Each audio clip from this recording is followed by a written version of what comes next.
আল্লাহ কে নবী জনাবে মুহাম্মদুর রাসূলুল্লাহ কে সাল্লাল্লাহু আলাইহি ওয়াসাল্লাম পাক সামনে জানিয়ে দিয়েছে হে আমার সাহাবীরা আমি রাসূলুল্লাহ সাল্লাল্লাহু আলাইহি ওয়াসাল্লাম জানিয়ে দিলাম পৃথিবীর জমিনে তোমরা আমার আল্লাহ পাকের বিধানগুলো মান্যতা দাও আমার আল্লাহ পাকের হুকুমগুলোকে তামিল করো আমার আল্লাহ পাক বলেছেন আতিউল্লাহ আমার আল্লাহ কোরআনুল কারীমে জানিয়ে দিয়েছেন তোমরা আল্লাহর আনুগত্য করো পৃথিবীর জমিনে আমার আল্লাহ যেটা হারাম বলেছেন তোমরা সেটাকে গ্রহণ করো আমার আল্লাহ যেটা হারাম বলে দিয়েছেন করে দাও সেটাকে দূরে সরিয়ে দাও সেটাকে বয়কট করে দাও যদি হারামটাকে বয়কট করতে পারো হালালটাকে গ্রহণ করে নিতে পারো না না না না আমি রাসূলুল্লাহ সাল্লাল্লাহু আলাইহি ওয়াসাল্লাম জানিয়ে দিলাম পৃথিবীর জমিনে তোমরা তাসবিহ পড়বে তাসবিহ কবুল হবে জিকির করবে জিকির কবুল হবে কোরআন তেলাওয়াত করবে কোরআন তেলাওয়াত কবুল হবে নামাজের মুসাল্লায় গিয়ে সুবহান রাব্বিয়াল আলা সিজদাতে যখন জবান থেকে সুবহান রাব্বিয়াল আলা পড়বে তো হালাল বেলাল বলে হালাল জিন্দেগি হলে তোমার এই সিজদাটা আমার আল্লাহ পাকের দরবারে কবুল হয়ে যাবে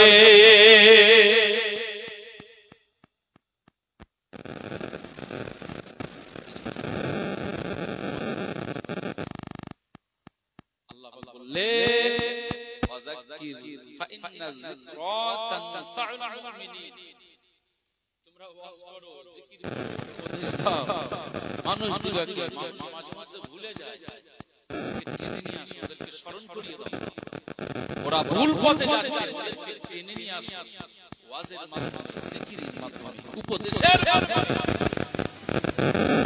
কোরআন হাদিসের আলোচনা করে তাদেরকে এই দিক নির্দেশনা দিয়ে দাও ফাইন্না যিকরা তানফাউল মুমিনিন এই ওয়াজ আর নসিহত মুমিনদের জন্য বড় এই ঈমানদারদের জন্য ওয়াজ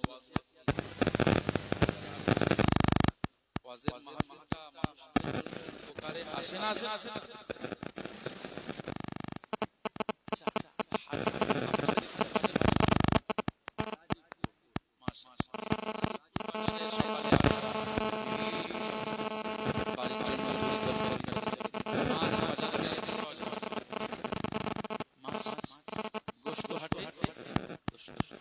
সবজির জায়গায় আমি আজ মুদিখানা দোকানে আমার আল্লাহকে কোন বাজারে কোন বাজারের ভিতরে মুসলমানের ছেলেরা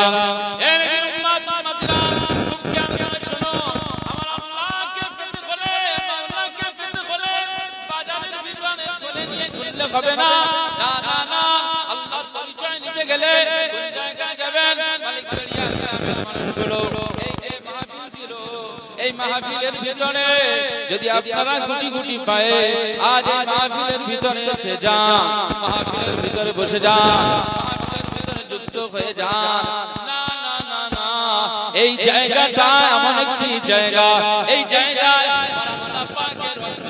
আলোচনা হয় আমার আল্লাহ পাকের সিফাত নিয়ে আলোচনা হয় আমার আল্লাহ পাকের রহমত নিয়ে আলোচনা হয় আমার আল্লাহ পাকের গজব নিয়ে আলোচনা হয় আমার আল্লাহ পাকের জান্নাত নিয়ে আলোচনা হয় আমার আল্লাহ পাকের তৈরি করা জাহান্নাম নিয়ে আলোচনা হয় কিয়ামতের ময়দানের মিজানের দাঁড়িপাল্লা নিয়ে আলোচনা হয় না না না না আজ এই মাহফিলে আপনি যখন ঢুকে যাবে অবশ্যই আপনি বাড়ি ফিরবার সময় আল্লাহ পাকের পরিচয় নিয়ে বাড়ি ফিরে যাবে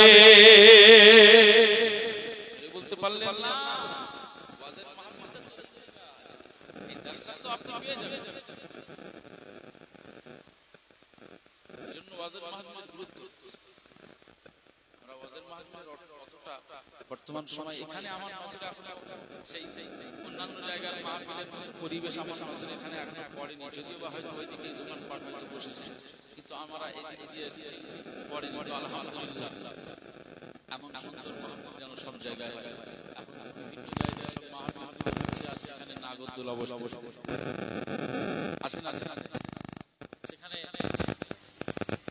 আগে একটা করে জাম্পিং করতো, এখন প্রায় 1 ডজন মানে 12টা 14টা করে সব জাম্পিং, মানে এলাকার বাচ্চাদেরকে এই মজলিসে ঢুকতে দেবে না, সব ওখানে লাফালাফি।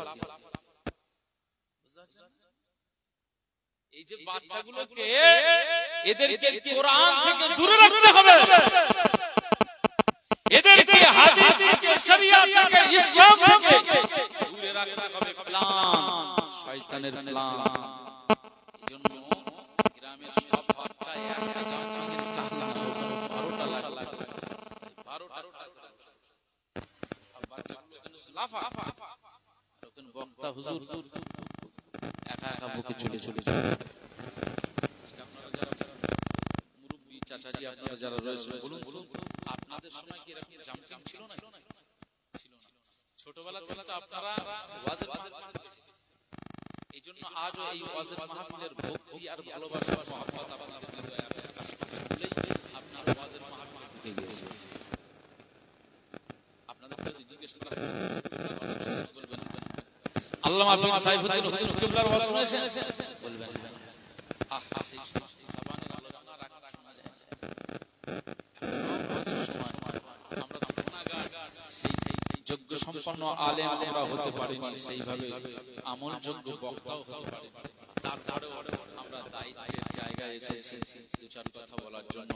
এরকম একটা খুব গুরু দায়িত্বের জায়গায় এসে আলোচনা করতে বসে গিয়েছি। জানি না আল্লাহ আমাদের, তবে দোয়া চাই আল্লাহ যেন আমাদের আলোচনার ভিতরে কোন রকমের দুনিয়াবি স্বার্থ, কোন রকমের দুনিয়াবি গাল গল্প, ঠাট্টা, তামাশা, রোমাঞ্চকর কোন বিষয় নিয়ে যেন আলোচনা আমার দ্বারা দেখো এইটা যেন না হয়। আল্লাহ যেন দ্বীন আর শরীয়তের জন্যই, জনগণের জন্য, জনস্বার্থে যেন আল্লাহ দ্বীনের কথাগুলো আমাদের দ্বারাই বলিয়ে নেন, আমাদের উলামা সমাজের দ্বারাই বলিয়ে নেন, পীর সাহেব হুজুরদের দ্বারাই যেন বলিয়ে নেন। এই জাতি যেন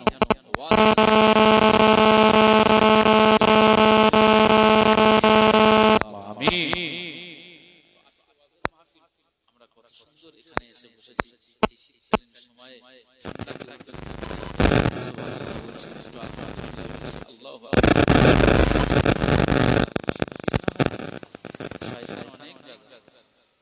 শয়তান অনেক যে শয়তান অনেক অখুশি, আমার রহমান খুশি হচ্ছে। এই শীত আর ঠান্ডাটা এই যে গরমকালে গরম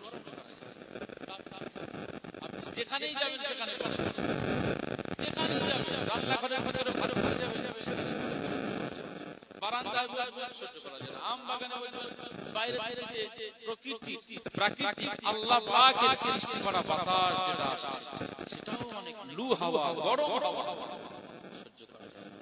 আল্লাহ যাদেরকে টাকা পয়সা দিয়েছে, আগে ফ্যানের ব্যবস্থা ছিল, এখন যাদের আল্লাহ টাকা পয়সা দিয়েছে একটু এসির ব্যবস্থা করে এসির মধ্যে মানুষ আরামে ঘুমাচ্ছে না, ঘুমায় না। অতি গরম আর অতি ঠান্ডা এটা আল্লাহ পাকের বানানো। কিভাবে বানালেন? আমরা যে অক্সিজেন নেই আর কার্বন ডাই অক্সাইড শ্বাস নেই আর নিঃশ্বাস আমাদের বেরিয়ে আসে, সেটাই বলে নিঃশ্বাস, বাইরে বাইরে বেশি। এই নিঃশ্বাস আমরা যখন ফেলি দেখবেন হাত লাগিয়ে, এই নিঃশ্বাসের ভিতর থেকে যেটা বার হচ্ছে এটা অনেক গরম বাতাস। এই মাফলার জড়িয়ে রাখলে নিঃশ্বাস বেরোলে এর একটা ভাবে এই চশমার গ্লাস সব ফ্যাকাশে কুয়াশা মতো পড়ে যায় আস্তে আস্তে। তো অতি ঠান্ডা এই যে শীত, অতি ঠান্ডাটা এটা জাহান্নামের নিঃশ্বাস। কেন জাহান্নামের নিঃশ্বাসের ফেলার কারণটা অতি গরম। আমাদের 6 ঋতু বলি, আমরা 6 ঋতু বলি, হেমন্তকাল, বসন্তকাল, শরৎকাল, গ্রীষ্মকাল, শীতকাল। যদিও সব কালগুলো এখন আমাদের কাছে সেইভাবে আর প্রভাবিত হয় না, এখন শীত আর আমরা গরম পাই বর্ষাকাল, অতি ঠান্ডা অতি গরম, এগুলো জাহান্নামের কি বলে? নিঃশ্বাস। কেন? জাহান্নাম একদিন আল্লাহ পাকের দরবারে আপনার আল্লাহ, আমি জাহান্নাম, আমাকে বানানো হয়েছে মানুষ জাহান্নামের ভিতরে। আল্লাহ জান্নাত আর জাহান্নাম বানালেন কাদের জন্য? জান্নাত আর জাহান্নামটা বানালেন কাদের জন্য? এই মানুষের জন্য। ভালো কাজ করলে সোজা সাপটা, ভালো কাজ করলে নেক কাজ করলে জান্নাত, গুনাহের কাজ করলে জাহান্নাম। তো জাহান্নাম যখন মানুষের জন্যই বানানো হলো, সেই জাহান্নাম হচ্ছে আল্লাহ আমি নিজের এই ভিতরের উত্তপ্ত পরিবেশ আমি সহ্য করতে পারছি। মুসলমানের ছেলেরা, এ নবীর উম্মত উম্মতিরা, খুব খেয়াল করে শুনুন। আল্লাহর নবী দিন ও দুনিয়ার বাদশা হাবিবুল্লাহ গে, নবী জনাবে মুহাম্মদ রাসূলুল্লাহ গে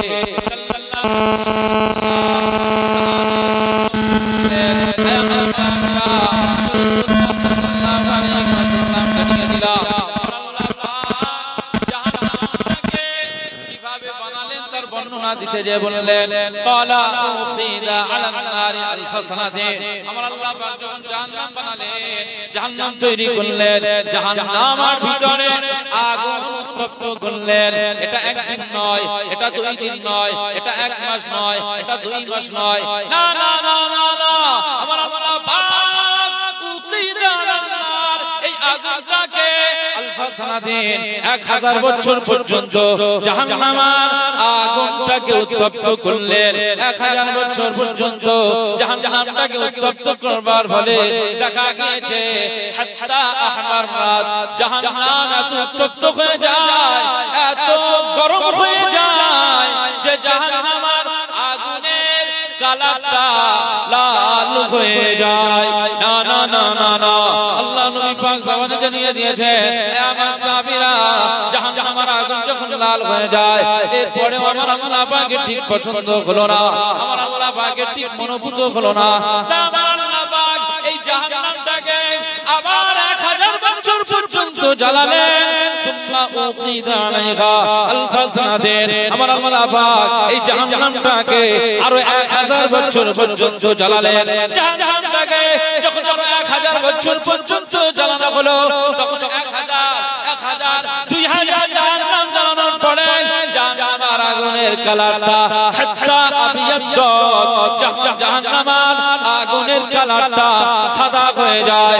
এ নবীর উম্মত উম্মতিরা, আল্লাহ নবী দিন ও দুনিয়ার বাদশা হাবিবুল্লাহ গে, নবী জনাবে মুহাম্মদুর রাসূলুল্লাহ গে সাল্লাল্লাহু আলাইহি ওয়াসাল্লাম সাহাবীদের লক্ষ্য করে বললেন, এ আমার সাহাবীরা, আমি রাসূলুল্লাহ সাল্লাল্লাহু আলাইহি ওয়াসাল্লাম জানিয়ে দিলাম, আমার আল্লাহ পাকের পছন্দ হলো না 1000 নয় 2000 বছর পর্যন্ত জাহান্নামটাকে জ্বালালেন, জাহান্নামটাকে উত্তপ্ত করলেন, আল্লাহ পাকের পছন্দ হলো না। না না না না না, সুম্মা উকিদা আলাইহা আলফ সানাতিন, আমার আল্লাহ পাক ওই জাহান্নামটাকে আরো 1000 বছর পর্যন্ত জ্বালালেন। যখন আরো 1000 বছর পর্যন্ত জাহান্নামটাকে জ্বালালেন, তাহলে 3000 বছর পর্যন্ত জাহান্নাম জ্বালানো হলো। আল্লাহ পাক জাহান্নামটাকে যখন 3000 বছর পর্যন্ত উত্তপ্ত করলো, তখন জাহান্নামের আগুনের কালারটা হাত্তা আসওয়াদাত, তখন জাহান্নামের আগুনের কালারটা কালো হয়ে যায়।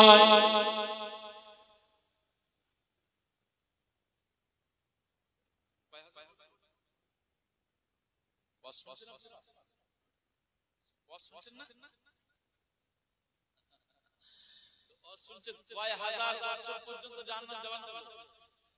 3000। এই হচ্ছে আপনাদের থেকে ফিডব্যাক পাওয়া। তাহলে আমি বুঝতে পারছি যে আমার আলোচনা আপনারা হৃদয় গ্রাহী সঙ্গে নিচ্ছেন, মনোযোগ সহকারে শুনছেন। 3000 পর্যন্ত জাহান্নাম জ্বালানো, প্রথমে 1000 বছর আল্লাহ পাক ঠিক পছন্দ হলো না, 2000 বছর ঠিক পছন্দ হলো 3000 বছর এবং প্রত্যেকটি সময়ে ভিতরে এই আগুনের কালারটা কি হচ্ছে চেঞ্জ হচ্ছে পরিবর্তন হচ্ছে একবারে শেষবারে 3000 বছর পর্যন্ত জাহান্নাম উত্তপ্ত আগুনটা উত্তপ্ত করবার ফলে জাহান্নামের আগুনের কালারটা কালো হয়ে গেছে কালো হয়ে গেছে রাসূল পাক বলছেন জাহান্নামের আগুনের যদি এক ফোঁটা পৃথিবীতে ছেড়ে দেওয়া হয় ওই জায়গায় জীবনের মতো আর তরুলতা জন্মাবে না ওই আগুনের ফোঁটায় পৃথিবীর মানুষগুলো উত্তপ্ত হয়ে যায় সহ্য করতে পারে না আমাদের দুনিয়ার যে আগুন এই আগুনের প্রায় 70 ভাগ আরো বেশি জাহান্নামের আগুনের পাওয়া 70 ভাগ এই কথাটা রাসূল পাক বলেছেন কিন্তু মনে রাখতে হবে 70 বলা মানে যে 70 ভাগ বরং মাত্রাটা বেশি বোঝানোর জন্য রাসূল পাক বলেন 70 ভাগ জাহান্নাম 3000 বছর পর্যন্ত জ্বালানোর পরে জাহান্নামের আগুনের কালারটা লাল হয়ে কালো হয়ে গেছে এত কালো হয়ে গেছে যদি দুইজন আমরা থাকি ইমাম সাহেব মাওলানা সাহেব হুজুর আমরা যদি পাশাপাশি থাকি ওনার চেহারা আমি দেখতে পাবো না আর আমার চেহারা উনিও দেখতে পাবেন এত তো 3000 বছর জাহান্নামের আগুন উত্তপ্ত করার ফলে জাহান্নাম নিজেই নিজেকে সহ্য করতে পারে নিজেই নিজেকে সহ্য করতে পারে মুসলমানের ছেলেরা এ নবীর উম্মত উম্মতিরা খুব খেয়াল করে শুনুন ওই সময় জাহান্নাম উত্তপ্ত হয়ে গেল কালো হয়ে গেল আজ সেই এই রঙের আর পরিবর্তন নাই ওই রংটা এখনো কালো আছে কালো আছে কালো আছে নবীজি বললেন তোমরা জাহান্নাম থেকে বাঁচো আমার আল্লাহ পাক বললেন তোমরাও জাহান্নাম থেকে বাঁচো আমার আল্লাহ পাক বলেছেন ইয়া আইয়ুহাল্লাযীনা আমানু কু আনফুসাকুম ওয়া আহলিকুম নারা এ ঈমানদারেরা আমি আল্লাহ পাক জানিয়ে দিলাম তোমরা যারা আমাকে মেনে নিয়েছো তোমরা যারা আমি আল্লাহকে আল্লাহ বলে মেনে নিলে আমি আল্লাহ পাক জানিয়ে দিলাম তোমরা তোমরা তোমাদের নিজেকে বাঁচাও আর ওয়া আহলিকুম তোমাদের পরিবার তোমাদের ফ্যামিলিকে বাঁচাও তোমাদের পরিবার বর্গকে বাঁচাও কোথা থেকে বাঁচাতে হবে না নারা আমার আল্লাহ নারা শব্দটা যোগ করে দিলেন নার শব্দের অর্থ হচ্ছে আগুন জাহান্নামের আগুন এই আগুন থেকে তোমরা বাঁচো তোমাদের পরিবার বর্গকে বাঁচাও এ নবীর উম্মত উম্মতিরা আজকে আমি দৃষ্টান্ত হিসেবে আপনাদেরকে বলি আমার আল্লাহ পাক কত ভালোবাসেন যদি ভালো না বাসতেন এই কথা বলতেন না সুতরাং আমার আল্লাহ পাক এত পরিমাণে আমাদেরকে ভালোবাসেন এই ভালোবাসার নমুনা দেখাতে যে বললেন তুমি নিজে বাঁচো আর তোমার পরিবার বর্গকে জাহান্নামের আগুন থেকে বাঁচিয়ে নাও আমি আল্লাহ পাক জানিয়ে দিলাম যদি নিজে এবং নিজের পরিবার বর্গকে জাহান্নামের আগুন থেকে বাঁচাতে পারো আমি আল্লাহ পাক তোমাদেরকে জান্নাতি বানিয়ে দেব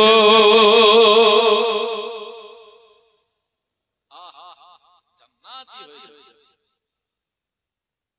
জাহান্নাম থেকে বাঁচতে বলেছেন কারণ এই জাহান্নাম কেউ সহ্য করতে পারবে না জাহান্নাম নিজেই নিজে সহ্য করতে পারবে না জাহান্নাম যখন 3000 বছর পর্যন্ত উত্তপ্ত হয়ে গেল নিজে নিজেকে সহ্য করতে পারে না আল্লাহ পাকের দরবারে ফরিয়াদ জুড়ে দেয় আল্লাহ পাক আমি আমার নিজের ভিতরের পরিবেশটা আমি নিজেই সহ্য করতে পারি আল্লাহ আপনি আমার জন্য একটা ব্যবস্থা করে দেন আমার ধৈর্য ধরবার তৌফিক দেন আমার সহ্য ক্ষমতার আপনি তৌফিক দিন সহ্য ক্ষমতার মতো আমাকে পরিবেশ দিয়ে দেন আমি জাহান্নাম আমাকে যে উত্তপ্ত করা হলো আমি নিজেকে সহ্য করতে পারি না আল্লাহ পাক আমি জাহান্নাম আপনার কাছে ফরিয়াদ করি আপনি আমাকে সহ্য ক্ষমতার মতো পরিবেশ দিয়ে দেন তখন আমার আল্লাহ পাক বললেন এই জাহান্নাম আমি আল্লাহ পাক তোমাকে সারা বছরের ভিতরে দুনিয়ার জমিনে দুইটা নিঃশ্বাস ফেলার সুযোগ করে দিলাম একটা হলো উত্তপ্ত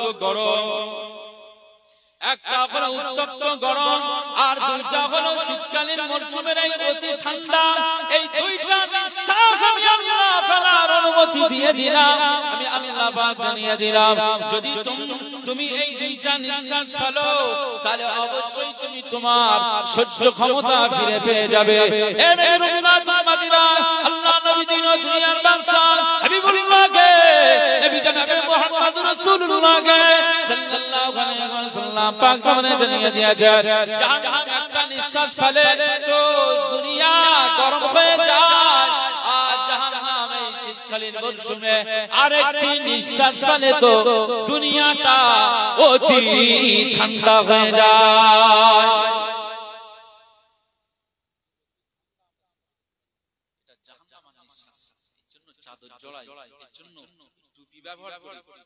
রুমাল জড়াই, মাফলার ব্যবহার করি, কম্বলের ভিতরে ঢুকে যায়। দুনিয়ায় যদি এত কিছু জোগাড় করতে পারি, আখিরাতের জাহান্নামায় যদি ঢুকিয়ে দেওয়া হয় সহ্য করতে পারবেন তো? সেদিনের এত কিছু ব্যাপার, এত কিছু মাফলার টাফলার এসব নিতে হবে না। এই দুনিয়া থেকে আপনাকে জাহান্নাম থেকে বাঁচার জন্য কিছু রসদ নিতে হবে। তার জন্য শুধু সময় মেইনটেইন করুন। আমার আল্লাহ পাক আপনাকে সময় মেইনটেইন করতে বললেন, ইন্নাস সালাতা কানাত আলাল মুমিনিনা কিতাবাম মাওকুতা। আমি আল্লাহ নির্দিষ্ট সময়ে কয়েকটা ওয়াক্তের নামাজ আমি আল্লাহ তোমাদের জন্য ফরজ করে দিলাম। একবার জোরে বলুন সুবহানাল্লাহ। জোরে হয় না সুবহানাল্লাহ? ভোরবেলাতে যে সময় মানুষ ঘুমে বিভোর থাকে, সেই সময় আমার আল্লাহ পাক একটা ওয়াক্ত করে দিলে, একেবারে সূর্য সকাল হওয়ার বেশ কিছুটা আগে সুবহে সাদিকের সময়টাই আমার আল্লাহ ফজরের সময় করে দিয়েছেন। এই ফজরের সময়টা উল্লেখ করে আমার আল্লাহ পাক বলছেন, আল্লাহ পাক বললেন as-salatu khairun minan nawm। যিনি মসজিদের মুয়াজ্জিন হবে ওনাকে আল্লাহ বললেন যে তুমি এই আওয়াজটা দিয়ে যাও যে এই মালিক বেরিয়াতে যারা ঘরেতে ঘুমে বিভোর রয়েছে, এই ঘুমের থেকেও শীতকালীন মরশুমে এই যে কম্বলের মধ্যে আরামে ঘুমিয়ে আছে, এই ঘুমের থেকেও আমার আল্লাহ পাকের ফজরের 4 রাকাত নামাজ আরো দামি, আরো উত্তম। একবার জোরে বলুন সুবহান।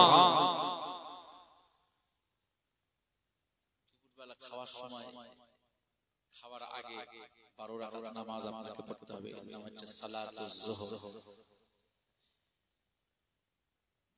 বৈকালিক সময় সূর্য ঢলে যায় পশ্চিম দিকে, রোদের তীব্রতা অনেকটা কমে যায়।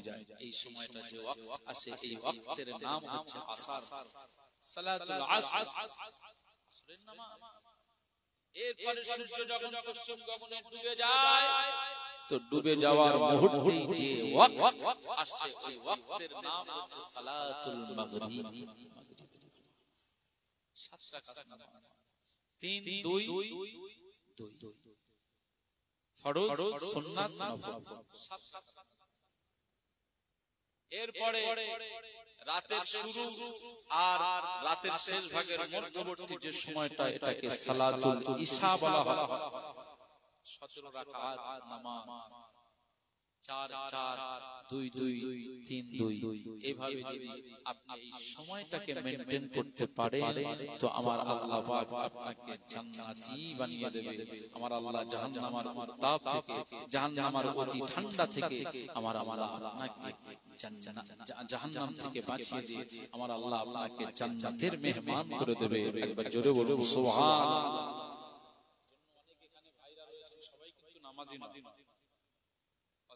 অনেক ভাইরা এসেছে, অনেক মায়েরা এই প্যান্ডেলের পাশে যে পর্দার আড়ালে ওয়াজ শুনছেন, তারাও সবাই নামাজি নয়। আমি অনুরোধ করব, এই নামাজের জন্য রাসূল পাক সংগ্রাম করেছিল, জানেন তো? নবীজি কাবা বাইতুল্লাহতে, হ্যাঁ, আল্লাহ তখন তো সেইভাবে সাহাবীরা সেইভাবে ছিল না। আস্তে আস্তে আস্তে আস্তে আস্তে একজন, দুজন, চারজন, পাঁচজন করে বাড়তে তারপরে তো লাখ লাখ সাহাবী নবীজি কোলে আমার আল্লাহ দান করে দিলেন। একবার জোরে বলুন সুবহানাল্লাহ। প্রথম সময় তো নিজেই ইবাদত করতেন, নিজেই নামাজ আদায় করতেন, নিজেই কোরআন তেলাওয়াত করতেন। মুসলমানের ছেলেরা, এ নবীর উম্মত উম্মতিরা, খুব খেয়াল করে শুনুন। আল্লাহ নবী দিন ও দুনিয়ার বাদশা হাবিবুল্লাহকে, নবী জনাবে মুহাম্মদুর রাসূলুল্লাহকে সাল্লাল্লাহু আলাইহি ওয়াসাল্লাম কাবা বাইতুল্লাহর নিকটে তিনি নামাজে মশগুল, ইবাদতে মশগুল, সিজদাতে মশগুল। এই অবস্থায় আজ আমরা নামাজে যদি সিজদা সিজদা দেয় এই সিজদার সময় আমার কাছে কেউ আসে না বরং আমাকে আমার যেটা ডিস্টার্ব করে যেটা সমস্যা তৈরি করে সেটা হলো আমার মোবাইল আমাদের নামাজে সমস্যা তৈরি করে মোবাইল আমরা নামাজ পড়ছি হঠাৎ মোবাইল আসে আবার মোবাইলটা বার করে এইভাবে নিয়ে মোবাইলটা বার করে আবার ঠিকঠাক করে আবার ঠিক করে নামাজের সময় এরকম বহু মুসল্লিদের অভ্যাস আছে না মোবাইল ডিস্টার্ব যদি আতঙ্ক থাকতো যেখানে নামাজ পড়লে এখানে সিজদা দিলে আবু জেহেল রয়েছে ওদিকে আবু সুফিয়ান আছে ওদিকে আবু লাহাব রয়েছে কুরাইশ মারবে কুরাইশ জানকে টুকরা করে দেবে যদি এই বলুন আমাদের মতো লোক নামাজের দরকার ওরা সব মারবে ধরবে সব কোনো লাভ নেই পাকের সময় কি ছিল শুধু এই নামাজ প্রতিষ্ঠিত করতে যে কত মার খেলে কত রক্তাক্ত হলে নবীজি বিরুদ্ধে তারা ষড়যন্ত্র শুরু করে দিয়েছে তাদের দফায় দফায় মিটিং দফায় দফায় আলোচনা কিভাবে মুহাম্মদ সাল্লাল্লাহু আলাইহি ওয়াসাল্লামকে এই জমিন থেকে সরিয়ে দেওয়া যায় আড়াল করে দেওয়া যায় কারণ ওর বাপ ওর মা গার্জিয়ান নেই কেউ কথা বলা নেই ওকে কি করে দুনিয়া থেকে আড়াল করে দেওয়া যায় এটা কাফিরদের চক্রান্ত ছিল মুসলমানের ছেলেরা খুব খেয়াল করে শোনো আল্লাহ নবী দিন ও দুনিয়ার বাদশা হাবিবুল্লাহকে নবী জনাবে মুহাম্মদ রাসূলুল্লাহকে সাল্লাল্লাহু আলাইহি ওয়াসাল্লাম কাউকে পরোয়া করে না কাফের বেদিন বেঈমানদেরকে পরোয়া করে না কারণ আমার নবীজি কামলিওয়ালা একমাত্র রবের পক্ষ থেকে তিনি রিসালাত পেয়েছেন আমার নবীকে না বানালে আমার নবীকে না বানালে আসমান জমিন হতো না আমার নবীজিকে না বানালে চন্দ্র সূর্য হতো না আমার নবীজিকে না বানালে এই মাখলুক হতো না মুস্তাফা কামলেওয়ালা এই ষড়যন্ত্রের মাঝখান দিও মুস্তাফা আমার আল্লাহকে মহব্বত করবার কারণে এত বেশি মহব্বত এত বেশি ভালোবাসা মুস্তাফা কামলেওয়ালা কাফের বেদিন বেঈমানদের চোখের সামনে দিয়ে তিনি কাবা বাইতুল্লাহ থেকে আমার আল্লাহ পাকের সালাতে নামাজে মশগুল হয়ে যায়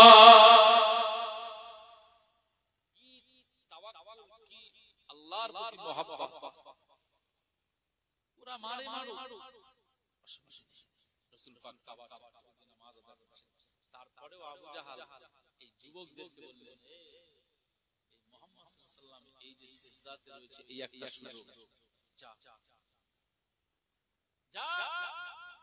যদি এই সিজদা হালাতে কেউ পারিস এই কাজটা কেউ কর ওই উটের মরা উটের নাড়ি ভুঁড়িগুলো মুহাম্মদ সাল্লাল্লাহু আলাইহি ওয়াসাল্লামের পিঠের উপরে চাপিয়ে যদি কেউ পারিস তো তাদের এই উপহার আমি আবু জাহেলের পক্ষ থেকে দেব সেখানে যুবকেরা রাজি হয়ে গেল মহল্লা থেকে পচা উটের মরা উটের নাড়ি ভুঁড়িগুলো নিয়ে এসে আমার নবীজির পিঠের উপরে চাপিয়ে দিয়েছিল এরকম কোন পজিশন আমাদের এই পর্যন্ত হয়েছে আমরা জন্মের পর থেকে এই পর্যন্ত নামাজ পড়তে কেউ কিছু এখনো পারেনি ডিস্টার্ব হচ্ছে মোবাইলে নামাজের বিঘ্ন ঘটাচ্ছে মোবাইল আর কেউ কিছু করছে তারপরেও আমরা নামাজই ভালো হতে পারলাম না এখনো পূর্ণাঙ্গ নামাজে হতে পারলাম মুস্তাফা কামলিওয়ালার উপরে পিঠের উপরে এই পচা উটের নাড়ি ভুঁড়িগুলো যখন দেওয়া হয়েছে তো যে সেই সময় আমার নবীজি আর মাথা উঠাতে পারছে একজন সাহাবী নবীজির উপরে এরকম অত্যাচার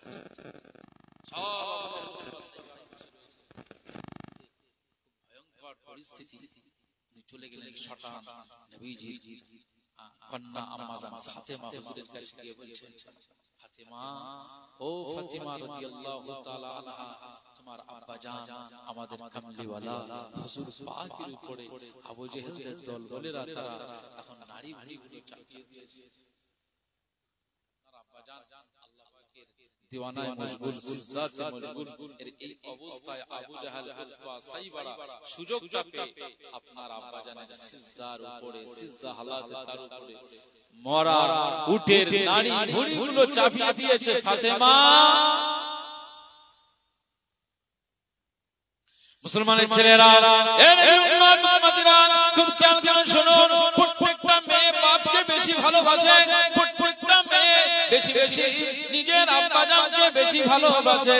আর ছেলেরা দেখবেন মায়েদের দিকে চলে যায়, মা পিয়ারি হয়ে যায়, ছেলেরা স্বাভাবিকভাবে মাকে বেশি ভালোবাসে।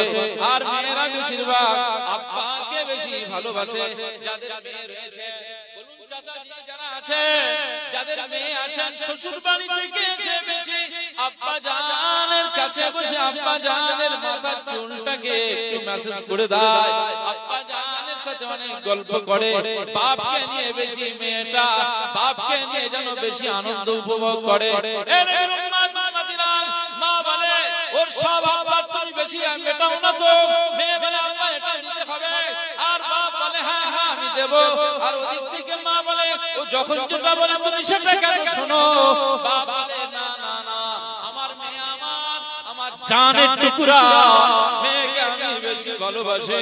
মেয়ে কিছু আবদার করলে আমি বাপ স্ত্রী থাকতে পারি না, তাই মেয়ের আবদার আমাকে মেটাতে হবে।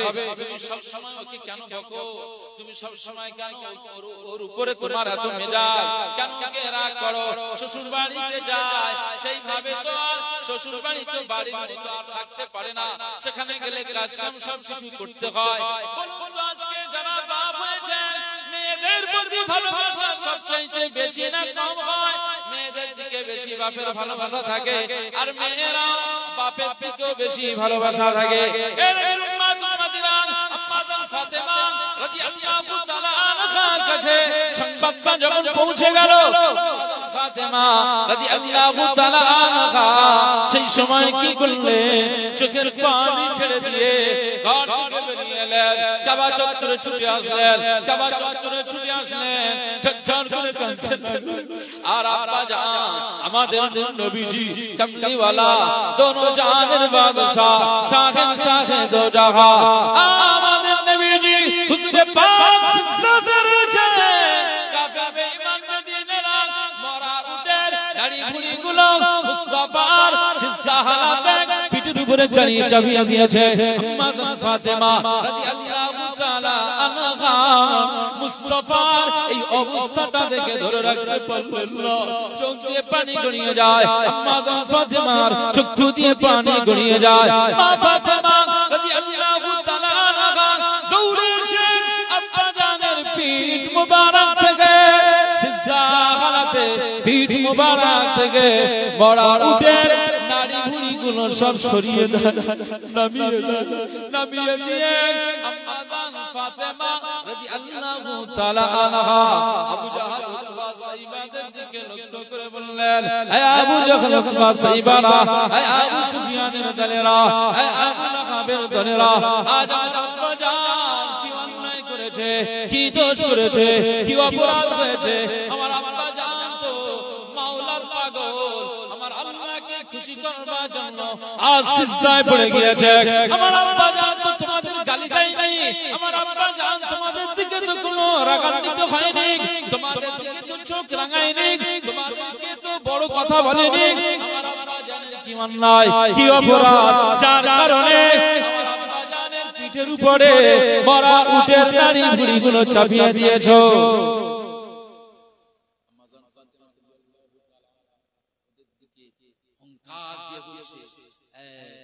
কাফের বেঈমান বেদিনেরা, আমার আব্বা জানের কি অপরাধ, আহা আল্লাহু আকবার। সারা জিন্দেগিটাই তো আমার আব্বা জনকল্যাণের কাজ করেছে। একটা সময় আমার আব্বা জান তোমরাই আলামিন বলেছিলে, তোমরাই তো আলামিন বলেছিলে। আল আমিন শব্দের অর্থ হচ্ছে বিশ্বস্ত।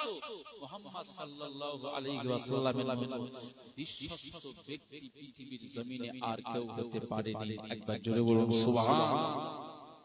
কাফের বেঈমান বেদিনরা তোমরাই তো নাম দিয়েছিলে আল আমিন, এখন সেই ব্যক্তিটা তোমাদের শত্রু কেন হয়েছে? ও তিনি এক আল্লাহ পাকের দাওয়াত দিচ্ছেন তাই, তাওহীদের ওয়াহদানিয়াতের কথা বলছেন তাই। হ্যাঁ তোমরা তো যে কাজগুলো করছো এটা তো ভুল, আল্লাহ ছাড়া কোনো উপাস্য নেই, হুয়াল্লাহু আহাদ, আমার আল্লাহ একক, আল্লাহ ছাড়া কোনো উপাস্য। আমার আব্বাজান রাসূল পাক যে দায়িত্বটা নিয়েছেন, এই দায়িত্বটা মানুষের কাছে কাছে পৌঁছে দিচ্ছেন, এটাই অপরাধ। কি অপরাধ? তোমরা মাটির তৈরি করা জিনিসের সামনে সিজদা দিচ্ছ, পাথরের তৈরি করা মূর্তির সামনে তোমরা সিজদা দিচ্ছ, নিজে হাতে বানালে সিজদা দিচ্ছ তার রব তো আমার আল্লাহ। একবার জোরে বলুন সুবহান। সিজদা তো তিনিই যোগ্য, সিজদার যোগ্য তো তিনি, কুল কায়নাত বানিয়েছেন আমার আল্লাহ পাক বললেন এই সব কায়নাত তো আমার তৈরি করা, আমার বানানো, এখানে কারো হাত নেই, আমি আল্লাহ হচ্ছি মালিক।